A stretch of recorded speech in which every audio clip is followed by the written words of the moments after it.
আলহামদুলিল্লাহ আসসালাতু ওয়াসসালামু আলা রাসূলিল্লাহ। আমাদের নুরানি কায়দার সমস্ত তাখতির প্লেলিস্টের পরে এখন আমপারার প্লেলিস্ট চলছে, যার মধ্যে সূরাতুল কাফিরুন পর্যন্ত আমাদের পড়ানো হয়ে গিয়েছে। আজকের ইনশাআল্লাহ আমাদের সূরাতুল কাউসার পড়ানো হবে। তাহলে চলুন পড়াটা শুরু করা যাক। আউযু বিল্লাহি মিনাশ শাইতানির রাজিম। বিসমিল্লাহির রহমানির রহিম।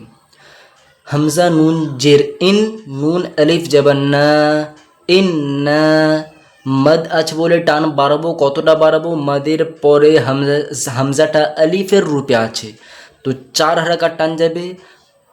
এইটা যদি আলিফের রূপে না হয়ে অ্যাকচুয়াল হামজা রূপে থাকতো তখন 5 হারাকাত টান যেত, তো 4 হারাকাত টান যাবে। আর যেহেতু নুনের তাসদিদ আছে ওই জন্য নুনটা আলিফের সঙ্গে অর্থাৎ হামজার সঙ্গে যখন যুক্ত হবে তখন গণ্যাও হবে। ইন্না 4 হারাকাত মানে হচ্ছে 4টে আঙুল তোলার মতো টান, অর্থাৎ 3টে আঙুল তুলবো তারপরে নাবো সেটা এক আলিফ, অর্থাৎ ইন্না আ 3টে তুললাম, 4 নম্বরে নাবালাম। 5 হারাকাত টান গেলে ইন্না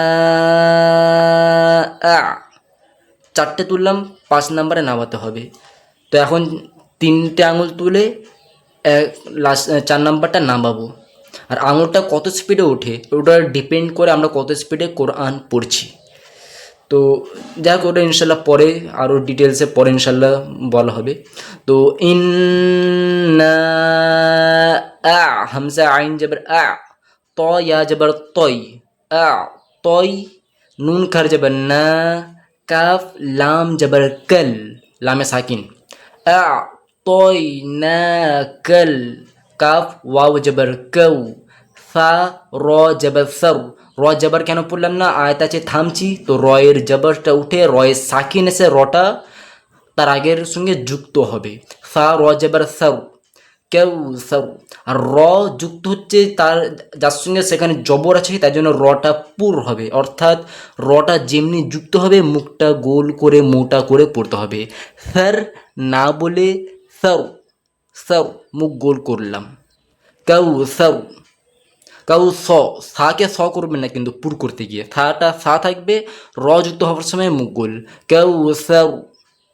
إنا أعطيناك الكوثر।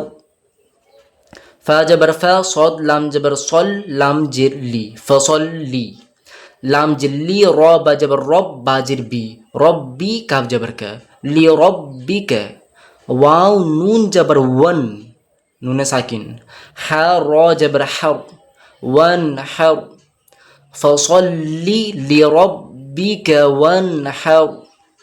আয়াতের আগে জবর জের পেশ এসব উঠে যায়, সাকিন তাসদিদ ওঠে না কখনো, সাকিন আর তাসদিদ, কারণ সাকিন তো ওখানে এমনিতেও আসে, আর তাসদিদ ওঠে না, সাকিন তাসদিদ। তো সাকিন ওখানে আছে, উঠবে না, রটা যুক্ত হয়ে যাবে হার। ফসল্লি লিরব্বিকা ওয়ানহার, ফসল্লি লিরব্বিকা ওয়ানহার। হামজা নুন জের ইন, নুন জবর না, ইন্না নুনে গণ্য হবে কারণ নুনের তাসদিদ আসলো। ইন্না। শিন আলিফ জবর শা, নুন জেন্নি, শানি। হামজা জবর আ, কাব জবর কা, আকা, শানি আকা। হাফিজ হু, ওয়াও লাম জবর, লামে সাকিন আছে, ওয়াও লাম জবর ওয়াল, হু ওয়াল। হামজা বা জবর, বায় সাকিন, হামজা বা জবর আব, আব হয় বা যেহেতু কলকলা অক্ষর কফতা বা জিমদার, কলকলা অক্ষর বা, তাই জন্য কলকলা করছি। আব। তা র জবর তের, র যুক্ত হচ্ছে তার সঙ্গে, আর তায়ে জবর আছে তাই জন্য রটা পুরভাবে যুক্ত হবে। আয়ত আছে থামছি, তো রয়ের পেস্টে উঠে রয় সাকিন আসলো। তো তা র জবর তের না করে, তের না করে তের, র যুক্ত হওয়ার সময় মুখটা গোল করছি, মোটা করে সাউন্ড বার করছি। আব তের।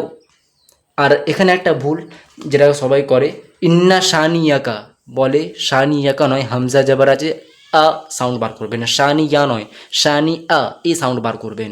ইন্না শানিআকা হুয়াল আবতার, কলকলা করলাম, ইন্না শানিআকা হুয়াল আবতার। তো ভালো করে পড়ার চেষ্টা করবেন। কোনো প্রকার কোনো জায়গায় আটকালে বা কোনো ডাউট থাকলে কমেন্টে জিজ্ঞাসা করবেন। আসসালামু আলাইকুম।